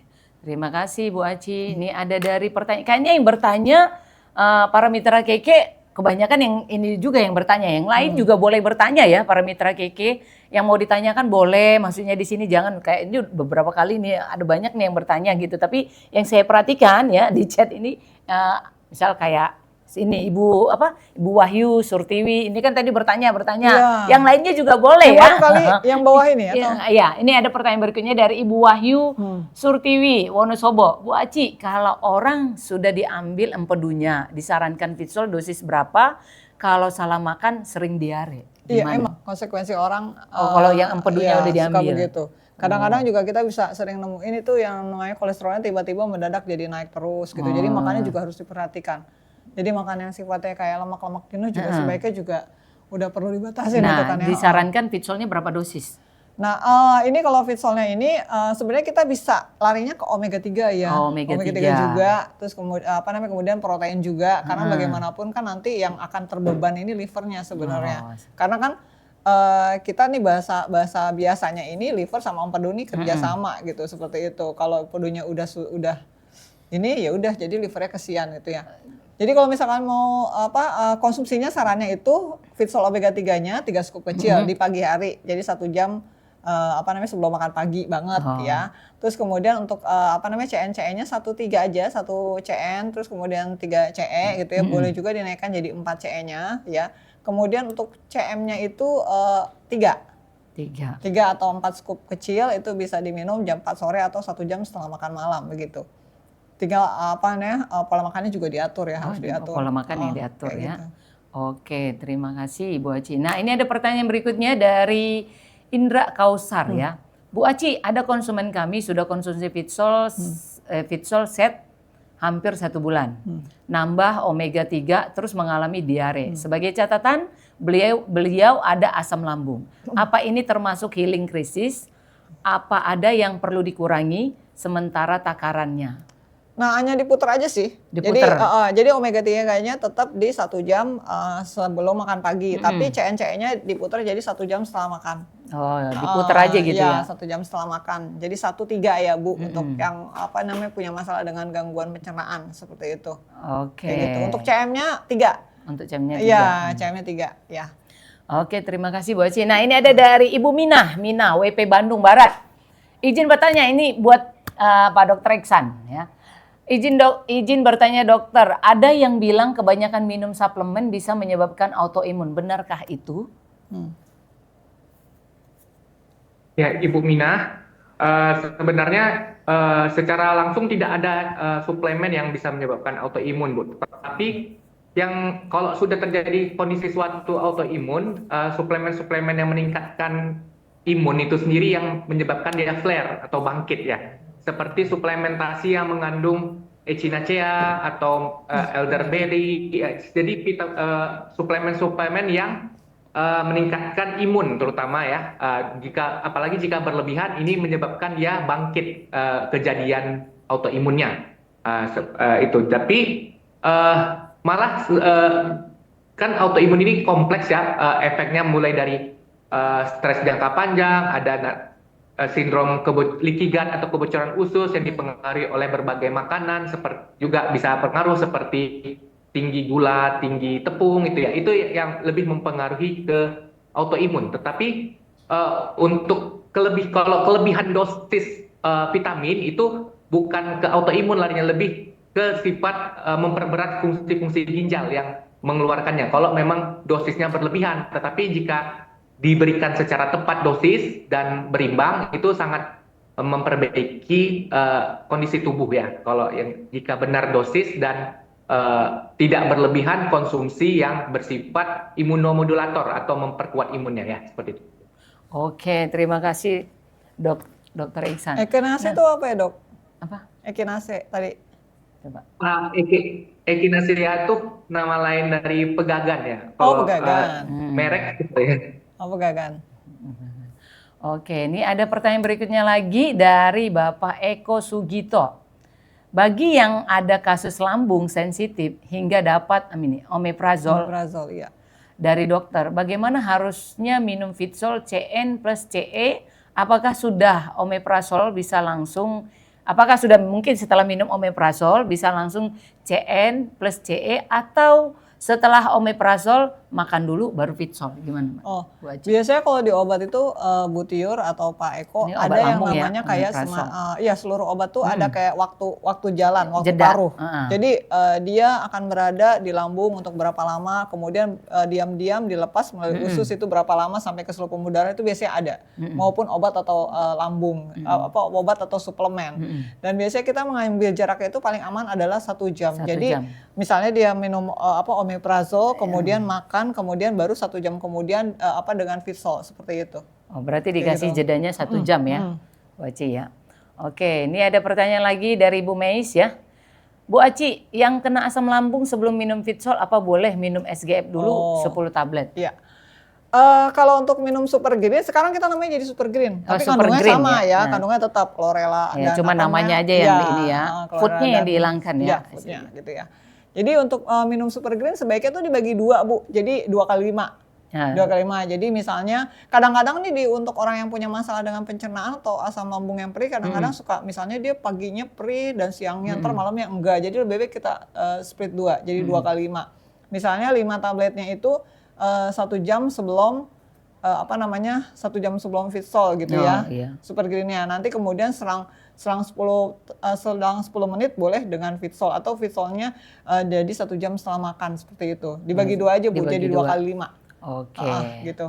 Ini ada pertanyaan berikutnya lagi dari Ibu Anastasia Seli lagi ya. Kalau vitamin D3 dalam Fitsol khususnya dalam CM berapa miligram? Saya harus konversi dulu ya, karena dari ini IU ke miligram harus ngitung dulu Bu. Belum sempat kepikiran ngitung ini nih. Belum sempat kepikiran hitung, nanti dikabari ya Bu. Ntar dulu. Nanti dia CM. Nah ini kan IU, iya kalau nggak nanti di WA produk ya Bu, karena Bu Anastasia ini sering ke WA produk setahu saya. Oh iya. Nanti dihubungi, bisa dihubungi di WA produk produk ya Bu. Memang dia hitungannya miligram, kalau ini kan IU. Iya. Oke, ini kita lanjut ke pertanyaan berikutnya. Ada Ibu Juliana Marpaung ya. Pada Fitsol, apakah ada mengandung Q10? Q10 sendiri pada dasarnya itu bisa dari beberapa makanan, Bu Julia. Jadi kayak misalnya dari beberapa sayuran, beberapa buah, beberapa biji, ya seperti itu. Sangat bisa jadi ada, cuma jumlahnya memang tidak dicantumkan di sini seperti itu. Kebanyakan kayak gitu. Oke. Ini ada pertanyaan berikutnya lagi, ada dari Bu Suyanti. Teman saya sudah usia 80 tahun, tulangnya sudah kropos sampai tulang yang kakinya katanya sampai tembus ke tulang di bawahnya. Tapi tante tidak merasakan sakit. Apakah kita sarankan minum Fitsol dan Marin Kalsium atau yang lain? Mana nih? Tembus. Ini yang pertama jelas harus ke dokter dulu ke dokter ortopedi atau ke dokter penyakit dalam. Ini kita nggak tahu definisi masuk ke dalam nih apa kayak apa, parah atau enggak. Soalnya tembus ke tulang katanya, sampai tembus ke tulang. Tapi memang yang namanya memang penambahan zat gizi memang penting banget kalau misalkan kita udah ada penyakit gitu kan ya. Saya menyarankannya ke Fitsol terutama ke CM karena CM kan di sini kan ada mineral yang kalsiumnya ya, ada yang ada yang kalsium ada beberapa kalsiumnya seperti itu kan ya. Nah kemudian berapa CM-nya, jadi ini tetap yang namanya tulang itu tidak bekerja sendirian, Bu Suyanti. Jadi tulang itu butuh yang namanya protein juga, terus kemudian butuh vitamin C, kemudian butuh butuh lemak baik, DHA seperti itu dan sebagainya gitu ya. Jadi disarankan memang ada omega 3, kemudian ada ada Fitsol, kemudian ada CNCE dan ada protein disarankannya seperti itu. Nah, kalau misalkan pengen full bener-bener yang saran semuanya itu Fitsol omega 3-nya 3 scoop kecil, boleh di 1 jam sebelum makan pagi. Kemudian untuk yang CNCE-nya 1/4 ya, jadi 1/4 di pagi hari 10 menit setelah omega 3. Kemudian, nah ini protein. Kadang-kadang tadi kata Bu Tiur suka kenyang-kenyang. Nah kenyang. Proteinnya boleh digeser sebenarnya di sore hari ya. Soalnya kalau udah minum banyak nih satu ini kan pasti karena kenyang kan. 250 ya 250. Gitu ya. Jadi boleh digeser di sore hari jadi 2 scoop besar ya proteinnya. Nah kemudian untuk CM-nya nih agak dilebihkan dikit jadi 2 kali 3. Karena kan untuk kita mengejar beberapa mineral di situ untuk pengisi tulang juga ya. Termasuk kalsiumnya. Jadi 3 scoop kecilnya itu sore sekitar jam 4 atau jam 5 gitu. Nah kemudian 1 jam setelah makan malam atau 2 jam sebelum tidur atau 3 jam sebelum tidur itu 3 lagi CM-nya. 3 lagi gitu. Itu. Oke. Terima kasih Bu Aci. Nah ini pertanyaan berikutnya ada dari Ibu Yeni ya. Mengapa omega 3 Fitsol dikonsumsi sebelum makan? Beda dengan vitamin omega 3. Kenapa? Dari bentuk susunannya. Oh, bentuk susunannya. Iya, jadi kalau yang vitamin omega 3 itu kan dia lipid. Ya. Soft gel. Kalau ibu buka itu amisnya ikan banget. Serbuk. Ya, seperti itu. Dan sifatnya kalau larut ya. Fitsol omega 3 sifatnya larut dalam air sehingga dalam keadaan perut kosong. Tapi kalau vitamin omega 3 yang memang dia dari ethyl ester fish oil atau minyak ikan seperti itu memang idealnya setelah makan bergabung dengan makanan kita yang mengandung protein dan lemak gitu. Seperti itu. Oke. Dua pertanyaan saja katanya. Udah, oke. Ini dari tadi pertanyaan banyak ya, nanti bisa dilanjut lagi di WA produk ya. Di WA produk karena waktu kita ya udah mau mendekati, mungkin orang-orang juga maksudnya para mitra KK juga pasti punya kesibukan yang lain juga ya, seperti itu. Nah ini saya bacakan 2 pertanyaan lagi. Nanti pertanyaan selanjutnya bisa ditanyakan ke WA produk aja, oke? Ini dari Ibu Ellen ya. Sore Bu Aci mau tanya lagi, diare boleh minum Fitsol nggak kalau diare? Boleh. Nah. Sebenarnya kalau diare itu kan ada banyak kejadian kayak misalkan dia karena infeksi bakteri, terus kemudian atau misalnya parasit atau misalnya atau misalnya memang karena kesalahan makanan, keracunan makanan sebagainya kayak gitu ya. Jadi kalau memang benar-benar diarenya udah parah dan tetap membutuhkan obat dokter memang harus ya. Seperti itu kan, atau misalkan bikin oralit misalnya seperti itu. Nah untuk Fitsolnya kan kenapa sih? Kalau diare itu kan banyak sekali zat yang terbuang, ya kan, kayak gitu kan, udah terbuang apa yang kita makan dibuang seperti itu. Jadi untuk Fitsolnya untuk 1 CN sama 3 CE ya Bu, itu diminum 1 jam setelah makan aja CN-CE-nya. Nah kemudian kalau untuk CM-nya itu, nah CM-nya ini dibagi 2 aja nih, 3 tapi dibagi 2. Jadi yang pertama itu cuma 2 scoop kecil gitu ya, sore-sore, nah malamnya 1 gitu. Jadi untuk menambah supaya tidak terlalu dehidrasi juga, karena kekurangan gizinya. Oke. Nah ini pertanyaan terakhir ya, pertanyaan terakhir karena kita sudah. Oh ini beneran jadi pertanyaan terakhir? Karena Mbak soalnya tuh lihat di bawah masih ada 5-nya iya, tuh, ada 5-nya 5. Soalnya waktu kita sudah ini ya, Mbak Ci sudah terlalu panjang ya. Banget 5-nya. Nah ini dari Ibu M. Anawati lagi.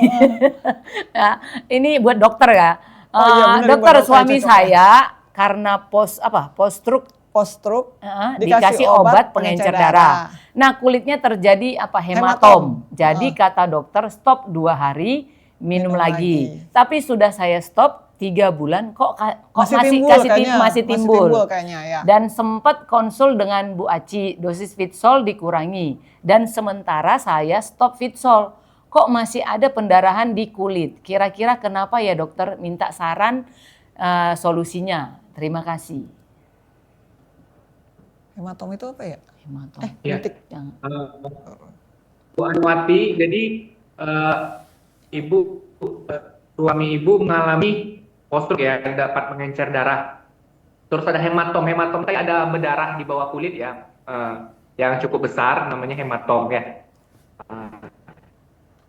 Bekas darah. Jadi memang itu salah satu efek samping dari pengencer darah. Jadi lebih rentan terkena perdarahan ya. Tapi setelah di stop efek darahnya hanya berlangsung maksimal 5-7 hari biasanya.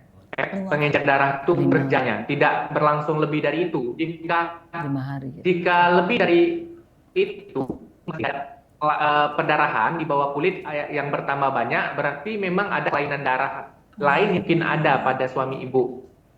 Bisa mengecek ke dokter lagi untuk pertama dari COVID-nya, bagaimana dari PAPT-nya Bu, dicek. Kalau bisa nanti dicari tahu apa penyebab perdarahannya. Jika memungkinkan saat ini stop dulu penggunaan suplementasi yang menyebabkan perdarahan makin meningkat. Misalnya suplementasi seperti bawang putih ya, ekstrak bawang putih. Kemudian suplementasi omega 3 mungkin bisa dikurangi atau di stop dulu kalau masih perdarahannya. Habis itu seperti ginkgo biloba jika ada konsumsi bisa di stop. Oke, terima kasih dokter ya buat ininya Oke. Nah mungkin kenapa? Ada promo nggak? Oh ada promo. Oh ada promo. Kita ke promo dulu ya. Ya kita ke promo dulu ya. Nah ini ada online nih apa nih? Online with dokter ya. Dokter. Oh promo hari ini. Promo hari ini ya. Iya, nah, kita setiap kan belanja 1 juta ya. Setiap perbelanjaan 1 juta produk apa saja Anda dapat tebus ya. Tebus paket di bawah ini yaitu 1 box Pitayang Royal Honey dengan harga 60.000. Nah, jadi jangan dilewatkan ya promo kita hari ini, hanya berlaku di hari ini juga. Seperti itu sampai nanti kantornya tutup ya. Nah, ada next event ya, ada next event ini di hari Jumat, tanggal 29 Mei 2026 jam 19.00 ya. Peranan sel darah merah. Ini juga jangan dilewatkan ya acara. Tapi acaranya malam nih ya. Acaranya malam ya, jam 7 malam. WIB. Seperti itu. Waktu Indonesia Barat. Oke. Masih ada lagi? Oke, sudah tidak ada lagi. Nah, buat para mitra KK yang mau bertanya nanti bisa pertanyaan dilanjut ke WA produk aja. Nah, saya serahkan ke dokter dong, kasih closing statement-nya, Dok. Closing statement hari ini atau kata-kata hari ini, dokter?